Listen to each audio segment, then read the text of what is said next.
नमस्ते बच्चों, मेरा नाम सीमा बानू।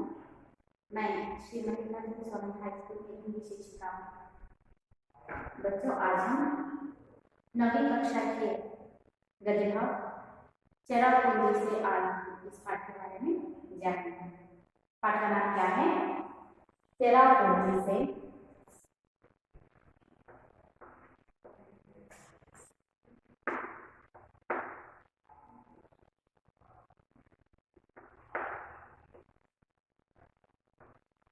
चेरापूंजी से आरंभ।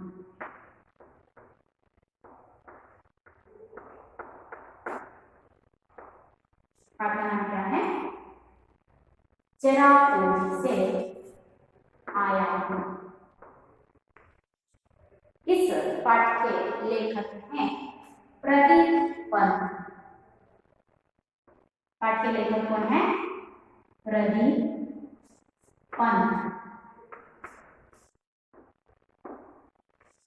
चेरापूंजी से आया हूँ, इस पाठ के लेखक प्रदीप पंत। अब हम लेखक का परिचय जानेंगे। प्रदीप पंत जी के बारे में हम जानकारी पाएंगे। प्रदीप पंत जी का जन्म लखनऊ के हल्द्वानी उत्तराखंड में 24 अप्रैल 1941 को हुआ। प्रदीप पंत जी लेखक के प्रदीप पंत। इनका जन्म कब हुआ था? 24 अप्रैल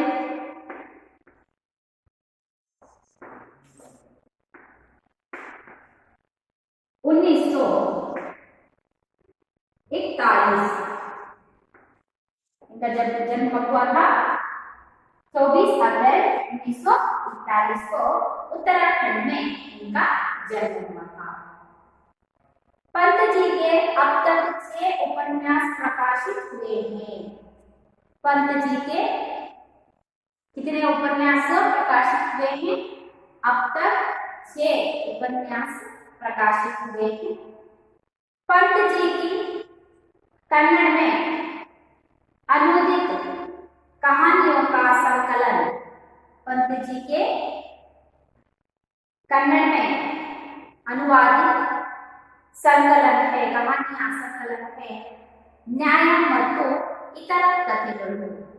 इनका कन्नड़ कहानी संग्रह है न्याय ಮತ್ತು इतर कथೆಗಳು शीर्षक से प्रकाशित है।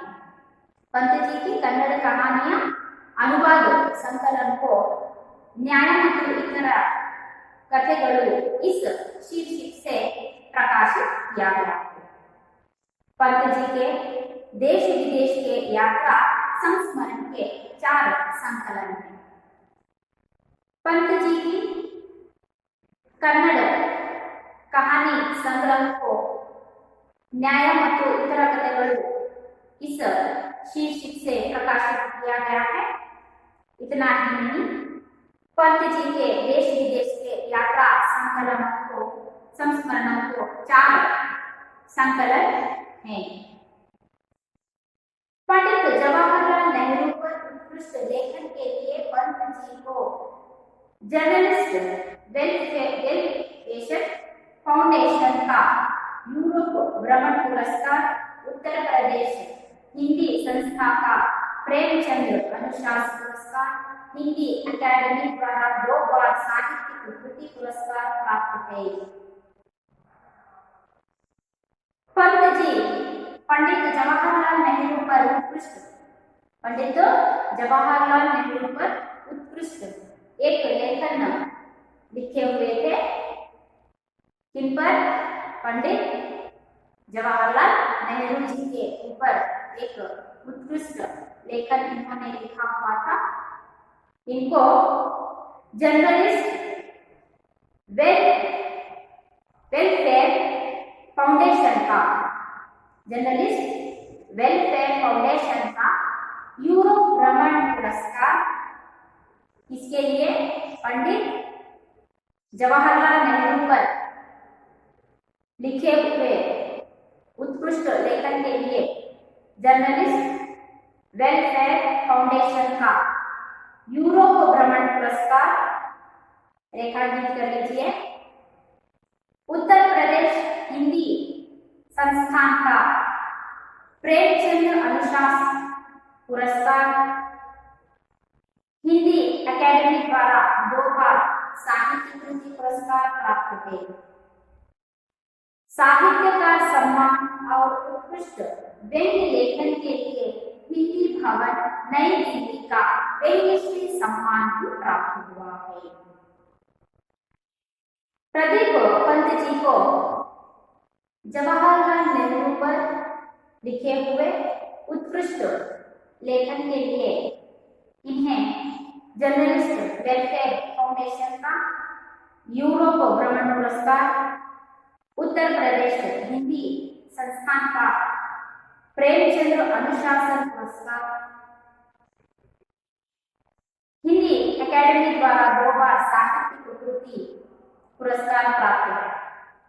साहित्यकार सम्मान और उत्कृष्ट व्यंग्य लेखन के लिए हिंदी भवन नई दिल्ली का व्यंग्यश्री सम्मान भी प्राप्त हुआ है। यह चेरापूंजी से आया हूं इस पाठ के लेखक प्रदीप पंत जी का छोटा सा परिचय है।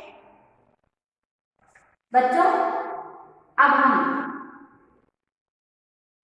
इस पाठ के आशय के बारे में देखेंगे, क्योंकि यहाँ पर प्रदीप पंत जी चेरापूंजी के इस पाठ में हमें विभिन्न देशों के विभिन्न स्थानों के रहन सहन के बारे में यहाँ पर बता रहे हैं। तो हमें जरूरी होता है कि इस पाठ का आशय भी जानना बहुत ही जरूरी है। अब हम इस पाठ के आशय के बारे में देखेंगे। देखिए, इस पाठ का आशय यह है कि यात्रा से प्रादेशिक ज्ञान प्राप्त होता है। प्रवास करने से, यात्रा से एक स्थान से दूसरे स्थान में, यानी दूसरे स्थान को प्रयास यात्रा करने से प्रादेशिक ज्ञान हमें प्राप्त होता है। लोगों के रहन सहन, यात्रा करने से केवल प्रादेशिक ज्ञान प्राप्त नहीं होता, इसके साथ वहां पर रहने वाले लोगों के रहन सहन, प्राकृतिक दृश्यों का सौंदर्य आदि का प्रत्यक्ष अनुभव मिलता है। यात्रा करने से, प्रवास जाने से वहां के प्रादेशिक ज्ञान हमें प्राप्त होते हैं। इतना ही नहीं, वहां पर रहने वाले लोगों के रहन सहन, प्राकृतिक दृश्यों का सौंदर्य आदि का ज्ञान प्राप्त होता है। इतना ही नहीं, हमें वहां की सौंदर्यता को प्रत्यक्ष के रूप में अनुभव करने का भी हमें अवसर प्राप्त होता है। इस पाठ द्वारा छात्र चेरापूंजी का परिचय प्राप्त कर सकते हैं। इस पाठ द्वारा, यानी चेरापूंजी से आया हूं इस पाठ द्वारा यहाँ पर बच्चों को चेरापूंजी का परिचय भी प्राप्त होता है। बच्चों, हमने देखा चेरापूंजी से आया हूं इस पाठ का आशय यह है कि हमें यात्रा करने से प्रादेशिक ज्ञान प्राप्त होता है, साथ ही साथ वहां पर रहने वाले लोगों के रहन सहन और प्राकृतिक सौंदर्य को हम प्रत्यक्ष के रूप में अनुभव करने का अवसर भी हमें मिलता है। इस पाठ का उद्देश्य यह है कि छात्र चेरापूंजी के बारे में अधिक जानकारी हासिल कर सकते हैं। बच्चों, हम पाठ को जानने से पहले चेरापूंजी से आया हुआ इस पाठ के विश्लेषण को जानने से पहले इस पाठ के अंतर्गत आने वाले कुछ नए शब्दों के बारे में जानकारी हासिल करके पाठ का विश्लेषण देखेंगे। ठीक है, अब हम पाठ के शब्दार्थ को देखेंगे। यहाँ पर आपको शब्दार्थ दिया हुआ है, एक एक करके हम देखते जाएंगे।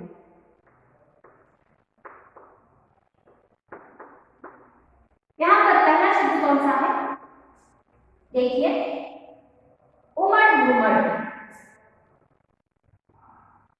उमड़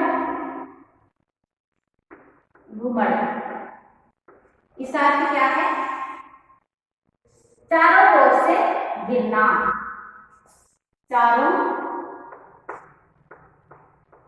ओर से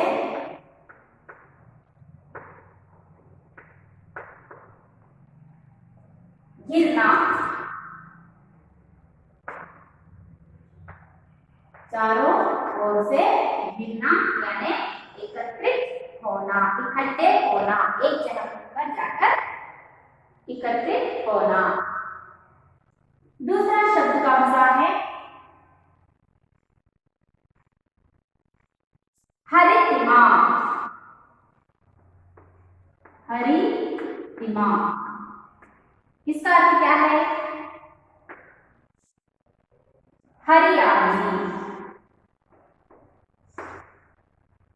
हरियाली, हरितिमा का अर्थ क्या है? हरियाली यानी हरापन। अगला शब्द कौन सा है? दरख्त। अगला शब्द कौन सा है? दरख्त, इसका अर्थ क्या है? पेड़। इसका अर्थ क्या है? पेड़ यानी वृक्ष। पेड़ यानी वृक्ष। अगला शब्द है पटा भरा। पटा, पटा का अर्थ क्या है? भरा, भरा हुआ। अगला शब्द बूंदाबांदी। बूंदा बांदी, बूंदाबांदी का अर्थ है वर्षा। बूंदाबांदी का अर्थ क्या है? वर्षा यानी कि बादलों से गिरने वाली जल की बूंद। बादलों से गिरने वाली जल की बूंद। अगला शब्द है खपत। अगला शब्द कौन सा है? खपत। खपत शब्द का अर्थ है माल की बिक्री। माल की बिक्री। खपत शब्द का अर्थ क्या है? माल की बिक्री। पन बिजली। पन बिजली, इसका अर्थ है जल विद्युत। जल विद्युत, पन बिजली का अर्थ क्या है? जल विद्युत।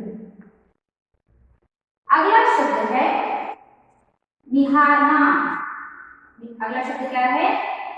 निहारना। निहारना शब्द का अर्थ है निहारना अर्थ है ध्यानपूर्वक देखना।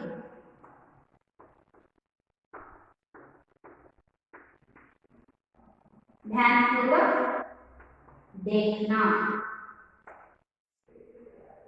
निहारना का अर्थ क्या है?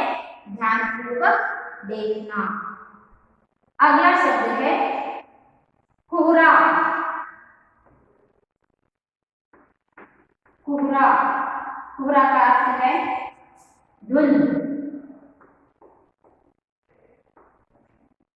अगला शब्द है अंचल।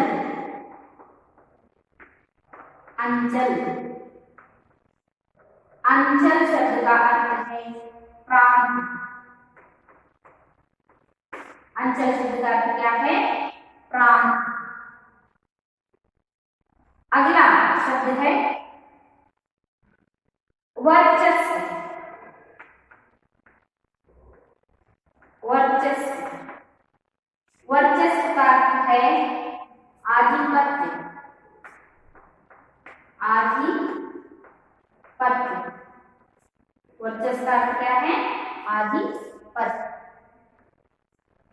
आगे और भी बहुत से शब्दार्थ हैं। पाठ के विश्लेषण के समय पर हम चलते चलते और भी शब्दों को यानी शब्दों के अर्थों को जानते जाएंगे। यहाँ पर मैंने कुछ ही शब्दों के अर्थ लिखे हुए हैं। पाठ के विश्लेषण के समय और शब्दों का अर्थ जानेंगे। बच्चों, अब मैं इस पाठ का वाचन करूंगी। आप ध्यानपूर्वक पाठ को देख लीजिए। पाठ का नाम क्या है? चेरापूंजी से आया हूं। पाठ के लेखक कौन है? प्रदीप पंत। पाठ का आशय मैं फिर एक बार दोहराऊंगी, इसके बाद मैं पाठ का वाचन करूंगी। यात्रा से प्रादेशिक ज्ञान प्राप्त होता है। लोगों के रहन सहन, प्राकृतिक दृश्यों का सौंदर्य आदि का प्रत्यक्ष अनुभव मिलता है। इस पाठ द्वारा छात्र चेरापूंजी का परिचय प्राप्त कर सकते हैं। मेघालय यानी बादलों का घर। मेघालय यानी बादलों का घर। और मेघालय की राजधानी शिलांग। मेघालय की राजधानी शिलांग एक हरा भरा पर्वतीय नगर, जहां हर वक्त बादल उमड़ते घुमड़ते रहते हैं। इतना बड़ा स्वच्छ सुंदर पर्वतीय नगर उत्तर भारत में कहीं नहीं है। ऐसा हरितिमा भी शायद ही कहीं देखने को मिले। शिलांग से चेरापूंजी की ओर जाता मार्ग दोनों ओर पहाड़ों और दरख्तों से पटा बड़ा है। यह ऊंचा नीचा सड़कों का रास्ता। रास्ते को पार करते हुए दिखाई पड़ते हैं बादल, बहती है सुहानी हवा और कभी कभी हो जाते हैं बूंदाबांदी। हमारे जीप शिलांग से 53 किलोमीटर दूरी चेरापूंजी की ओर बढ़ रही है। मेरे साथ राज्य के एक अधिकारी श्री संगमा और उनके 2 दोस्त बैठे हैं। मैं जीप की खिड़की बंद करते हुए संगमा से पूछता हूँ, क्या साल भर यहाँ वर्षा होती रहती है? जी हाँ, संगमा कहते हैं। आपको जानकर ताज्जुब होगा कि मेघालय में खपत से ज्यादा पन बिजली का उत्पादन होता है। हम अतिरिक्त बिजली अन्य राज्यों को दे देते हैं। ऐसा? मैंने सचमुच आश्चर्य से पूछता हूँ। संगमा कहते हैं, वैसे यदि यहाँ सभी गांव बिजली से जगमगा उठे तो भी अतिरिक्त बिजली का उत्पादन होता रहेगा। हम पहाड़ों को निहारते हुए आगे बढ़ रहे हैं। सड़क के उस पार पहाड़ी कोहरे से घिरी हुई है। 3 पर्वतीय अंचलों में बटा हुआ है मेघालय। 3 पर्वतीय अंचलों में बटा हुआ है मेघालय। घासी पर्वत, गारो पर्वत और जयंतिया पर्वत। और इन्हीं 3 पर्वतीय अंचलों से बने हैं 5 चीज है। हर अंचल की अपनी अलग संस्कृति है, रीति रिवाज, पर्व उत्सव है, लेकिन हर कहीं पारिवारिक व्यवस्था मातृसत्तात्मक है। भूमि, धन, संपत्ति सब मां से बेटी को मिलती है। स्त्री का यहाँ वर्चस्व है, यहाँ एहसास गुवाहाटी से मेघालय की सीमा में घुसने के साथ ही होने लगता है। तमाम दुकानों पर स्त्रियां सौदा बेचती हैं और बेहिचक बतियाती दिखाई देती हैं। शिलंग में भी उन्हें दुकानों पर बैठे देखा जा सकता है। शायद यह स्थिति पूर्वोत्तर के अन्य राज्यों में भी है, भले ही वहां मातृसत्तात्मक का परिवार व्यवस्था ना हो। कुछ साल पहले मणिपुर की राजधानी इम्फाल में भी यही सब देखा था। स्त्रियों का पूरा बाजार ही है वहां, जिसे माइती बाजार कहते हैं, यानी मां का बाजार। दिन भर सामान की बिक्री कर शाम को अपने अपने घर लौटती हैं। किसी प्रकार का भेदभाव यानी वर्ग भेद नहीं, यानी अमीर घरों की स्त्रियां भी इस माइती बाजार में मिल जाएंगी और गरीब घरों की स्त्रियां भी। तभी एक मोड़ निकलने पर चेरापूंजी का छोटा सा बाजार दिखाई पड़ता है और इस बाजार में भी दुकानों पर बैठी हैं महिलाएं, फिर चाहे दुकान फल सब्जियों की हो या चाय की। हम आगे बढ़ जाते हैं। यहाँ पर लेखक प्रदीप पंत जी चेरापूंजी में हुए अपने अनुभवों को हमारे साथ बांटना चाह रहे हैं और चेरापूंजी के सौंदर्य को, वहां पर उन्होंने जिस सौंदर्य की वीक्षणा की उस सौंदर्य को अपने लेखन द्वारा हम सभी को परिचित कर रहे हैं। मेघालय यानी बादलों का घर। प्रदीप पंत जी मेघालय को क्या कह रहे हैं? बादलों का घर। इसके बारे में कह रहे हैं मेघालय।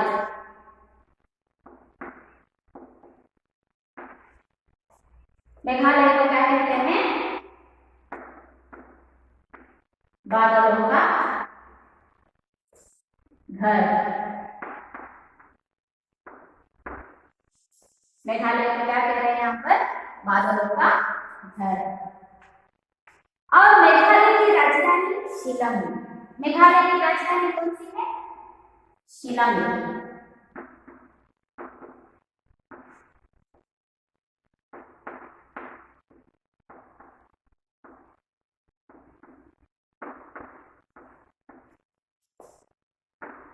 मेघालय की राजधानी कौन सी है? शिलांग।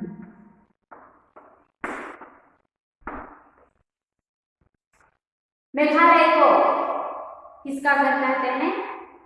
बादलों का घर कहते हैं। मेघालय की राजधानी कौन सी है? शिलांग। इस शिलांग में एक हरा भरा पर्वतीय नगर। मेघालय की राजधानी शिलांग के बारे में बता रहे हैं। शिलांग हरा भरा पर्वतीय, हर जगह पर्वतों से भरा हुआ, जहां पर जहां भी हम देखते हैं वहां हमें हरियाली ही नजर आती है। ऐसे हरा भरा पर्वतों से भरा हुआ इस नगर, जहां हर वक्त बादल उमड़ते घुमड़ते रहते हैं। हमने देखा मेघालय को बादलों का घर कहा जाता है। मेघालय की राजधानी शिलांग पर्वतों से भरा हुआ हरा भरा सा एक नगर है। यहाँ हर वक्त यानी हर दिन हर समय पर बादल उमड़ते घुमड़ते रहते हैं, यानी कि चारों ओर से घिरे रहते हैं, एकत्रित हुए रहते हैं। यहाँ जहां पर भी हम देखते हैं हमें बादल भी नजर आते हैं। ऐसा नगर है शिलंग नगर। इस शिलंग नगर में हर कहीं हम हरा भरा पर्वतीय नगर देखते हैं। यहाँ पर हर वक्त हर समय यहाँ पर हम बादलों को घिरे हुए देखते हैं। इतना बड़ा स्वच्छ सुंदर पर्वतीय नगर उत्तर भारत में कहीं नहीं है। यहाँ पर इस नगर की सौंदर्यता को बताते हुए कह रहे हैं कि इतना बड़ा ये नगर तो बहुत ही बड़ा है, बहुत ही स्वच्छ है और सुंदर पर्वतीय नगर उत्तर भारत में हमें और कहीं देखने को नहीं मिलेगा। उतना बड़ा है, उतना स्वच्छ है और बहुत ही पर्वतों से भरा हुआ, हमेशा बादल उमड़े उमड़े रहते हैं इस नगर में। ऐसा नगर हम भारत में यानी उत्तर भारत में हमें देखने को कहीं नहीं मिलेगा। ऐसा हरितिमा भी शायद कहीं देखने को मिले। इतना बड़ा नगर, इतना स्वच्छ और सुंदर पर्वतीय नगर उत्तर भारत में हमें और कहीं देखने को नहीं मिलेगा। इतना ही नहीं, इतनी अच्छी हरितिमा यानी हरियाली से भरी हुई, हरेपन से भरी हुई नगर को हम और कहीं देख नहीं सकते। उतना सुंदर है यह नगर। शिलंग से चेरापूंजी की ओर जाता मार्ग दोनों ओर पहाड़ों और दरख्तों से पटा पड़ा है। चेरापूंजी से यानी शिलंग से चेरापूंजी के जाते मार्ग मध्य में, कहां से जाते? शिलंग से चेरापूंजी को जाते हुए मार्ग में दोनों ओर, रास्ते के दोनों ओर हमें पहाड़ नजर आते हैं और दरख्तों से, दरख्त यानी पेड़ों से, वृक्षों से भरे हुए, पटा का मतलब है भरे हुए पेड़ यानी मार्ग हमें दिखाई पड़ता है। देखिए बच्चों, यहाँ पर प्रदीप पंत जी मेघालय की राजधानी शिलंग के बारे में बता रहे हैं। यह शिलंग एक हरा भरा पर्वतीय नगर है। यह नगर हर वक्त हर समय बादलों से घिरा हुआ रहता है। इतना बड़ा स्वच्छ सुंदर पर्वतीय नगर उत्तर भारत में हमें और कहीं देखने को नहीं मिलेगा। इतना ही नहीं, ऐसी हरितिमा, ऐसा हरापन हमें और कहीं देखने को नहीं मिलेगा। शिलंग से चेरापूंजी के मार्ग में हमें दोनों ओर पहाड़ दिखाई देते हैं। इतना ही नहीं, दरख्तों को यानी पेड़ों को, हम वृक्षों को भी हमें वहां पर भरे हुए पेड़ वृक्ष भी हमें दिखाई पड़ते हैं। यह ऊंचा नीचा सड़कों का रास्ता है।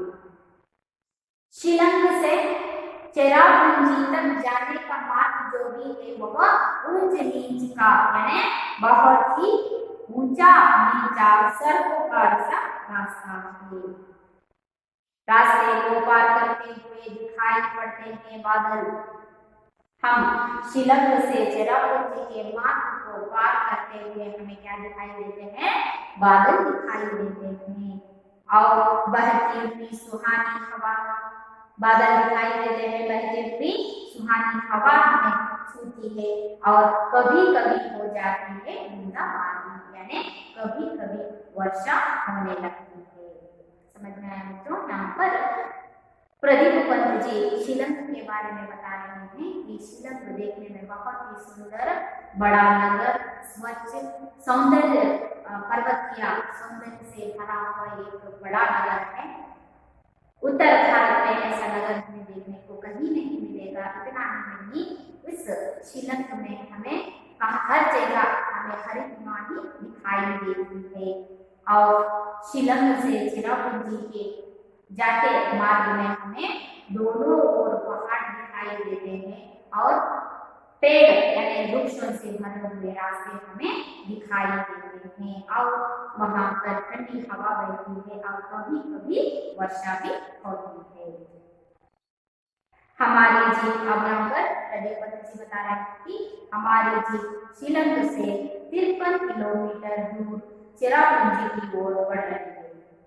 अब प्रदीप पंत जी शिलंग से, प्रदीप पंत जी कहाँ से जा रहे हैं? शिलंग से कहाँ पर? चेरापूंजी को, यानी कि शिलंग से 53 किलोमीटर दूर चेरापूंजी की ओर बढ़ रहे हैं। शिलंग से चेरापूंजी कितनी दूर है? 53 किलोमीटर दूर पर। अब हम यहाँ पर प्रदीप पंत जी बता रहे हैं, अब हम शिलंग से कहाँ पर जा रहे हैं? चेरापूंजी जा रहे हैं। चेरापूंजी शिलंग से 53 किलोमीटर की दूरी पर। मेरे साथ जीप में मेरे साथ राज्य के एक अधिकारी श्री संगमा और उनके 2 दोस्त बैठे हैं। अब प्रदीप पंत जी के साथ एक हमारे राज्य के एक अधिकारी श्री संगमा, अधिकारी का नाम क्या है? श्री संगमा। किसके साथ हैं हो?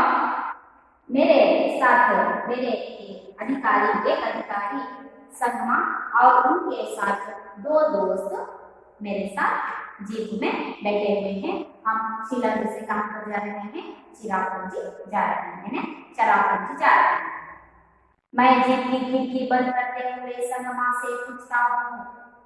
मैंने जीप की खिड़की की ओर बैठा था, तो मैंने खिड़की बंद करते हुए संगमा से पूछा, क्या साल भर यहाँ वर्षा होती रहती है? मैंने जीप की खिड़की बंद करते हुए मेरे साथ बैठे हुए श्री संगमा जी से पूछा कि क्या साल भर यहाँ वर्षा होती रहती है? संगमा जी, यहाँ पर साल भर वर्षा होती रहती है? संगमा जी ने जवाब दिया, जी हाँ। संगमा जी ने क्या कहा? हाँ, यहाँ पर तो वर्षा भर यानी वर्षा, यहाँ पर साल भर वर्षा होती रहती है। आपको जानकर ताज्जुब होगा। फिर संगमा जी ने मुझे कहा, प्रदीप पंत जी, आपको जानकर बहुत ही ताज्जुब होगा, यानी हैरान होगा, यानी आश्चर्य होगा कि मेघालय में खपत से ज्यादा पनबिजली का उत्पादन होता है। जब मैंने संगमा जी से पूछा कि यहाँ पर साल भर वर्षा होती रहती है, तो उन्होंने कहा, जी हाँ, यहाँ पर साल भर वर्षा होती रहती है। इतना ही नहीं, आपको यह जानकर आश्चर्य होगा, हैरान होगी, आपको इतना हैरान होगा कि यहाँ पर खपत से ज्यादा, मेघालय में खपत यानी माल की बिक्री, अन्य चीजों की बिक्री से ज्यादा पनबिजली का उत्पादन होता है। पनबिजली का अर्थ है जल विद्युत। यहाँ पर अन्य वस्तुओं का, अन्य चीजों को बेचने से ज्यादा हम यहाँ पर यानी मेघालय में जल विद्युत का उत्पादन करते हैं। यह जानकर आपको बहुत ही आश्चर्य होगा। तब मैंने सचमुच आश्चर्य से पूछता हूँ। मुझे सुनकर बहुत ही आश्चर्य हुआ कि यहाँ पर खपत से ज्यादा यानी अन्य माल बिक्री से ज्यादा मेघालय में जल विद्युत की उत्पादना होती है।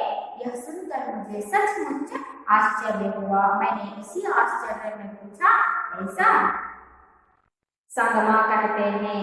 और संगमा जी ने कहा, वैसे यदि यहाँ सभी गांव बिजली से जगमगा उठे तो भी अतिरिक्त बिजली का उत्पादन होता रहेगा। और संगमा जी ने मुझे बताया कि देखिए जी, हम जितना भी जल विद्युत उत्पादन करते हैं उस विद्युत का हर गांव बिजली से जगमगा उठे भरपूर बिजली का उपयोग करते हुए भी हमें अतिरिक्त बिजली का उत्पादन होता रहेगा। हर गांव को बिजली से जगमगा उठाए यानी भरपूर बिजली का इस्तेमाल करें तो भी हमें अतिरिक्त बिजली मिलती है। यह सुनकर आपको बहुत ही आश्चर्य होगा। ऐसा किसने कहा? संगमा ने कहा। हम पहाड़ों को निहारते हुए, ऐसे ही मैं संगमा जी के साथ बात करते हुए पहाड़ों को ध्यानपूर्वक देखते हुए, निहारना ध्यानपूर्वक देखना। संगमा जी के साथ मैं वार्तालाप करते हुए पहाड़ों को ध्यानपूर्वक देखते हुए आगे बढ़ रहे थे। हम कहाँ से कहाँ जा रहे थे? शिलंग से चेरापूंजी जा रहे थे। उस मार्ग मध्य में मैंने संगमा जी से मेघालय के बारे में पूछा तो मेघालय के बारे में उन्होंने बहुत ही रोचक बातों को उन्होंने मुझे बताया कि मेघालय में खपत यानी माल की बिक्री से ज्यादा हम क्या उत्पादन करते हैं? जल विद्युत का उत्पादन करते हैं।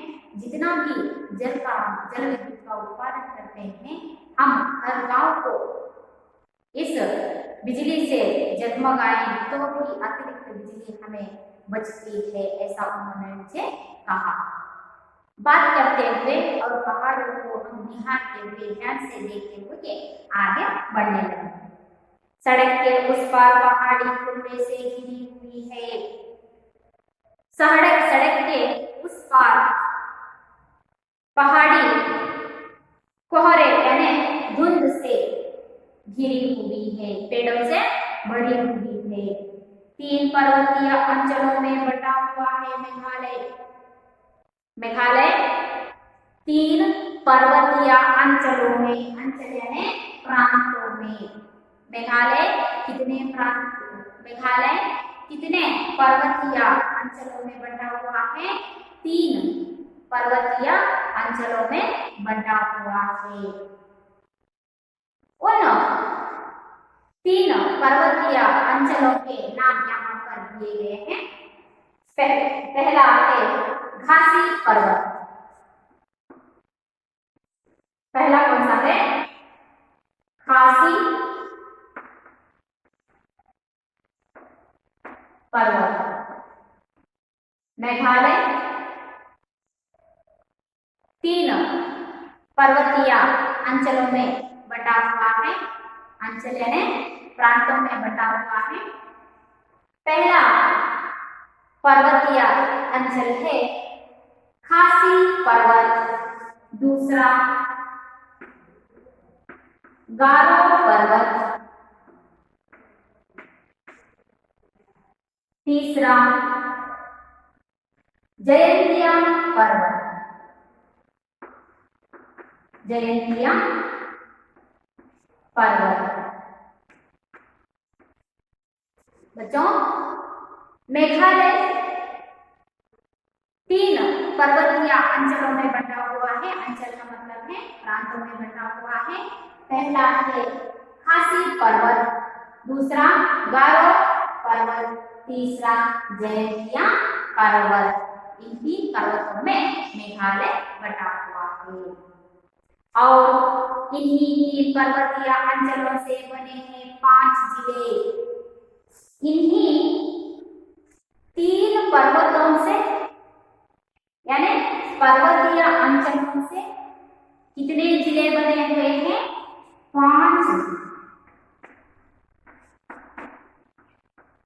5 जिले बने हैं।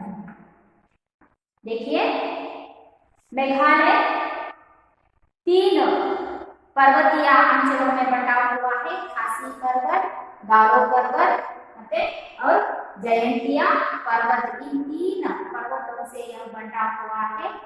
इन 3 अंचलों से 5 जिले बने हैं। हर अंचल की अपनी अलग संस्कृति है, रीति रिवाज, पर्व उत्सव है। यहाँ पर हमने 3 पर्वतीय अंचलों को देखा। इन 3 पर्वतीय अंचलों में अपनी अपनी यानी अलग अलग संस्कृति है, उनके अलग अलग रीति रिवाज हैं, उनके अलग अलग पर्व उत्सव हैं। समझ में आ रहा है ना? देखिए, मेघालय के इन 3 पर्वतीय अंचलों में अलग अलग संस्कृति है, उनके अलग अलग रीति रिवाज है, पर्व उत्सव अलग अलग मनाते हैं, लेकिन इनके उत्सव अलग है, रीति रिवाज है, उनके संस्कृति अलग अलग है, लेकिन हर कहीं पारिवारिक व्यवस्था है, मातृसत्तात्मक पारिवारिक व्यवस्था।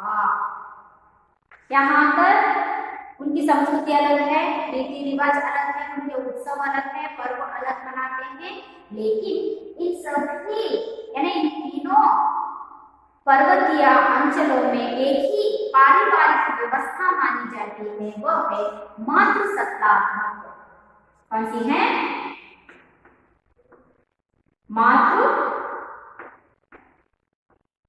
मातृसत्तात्मक।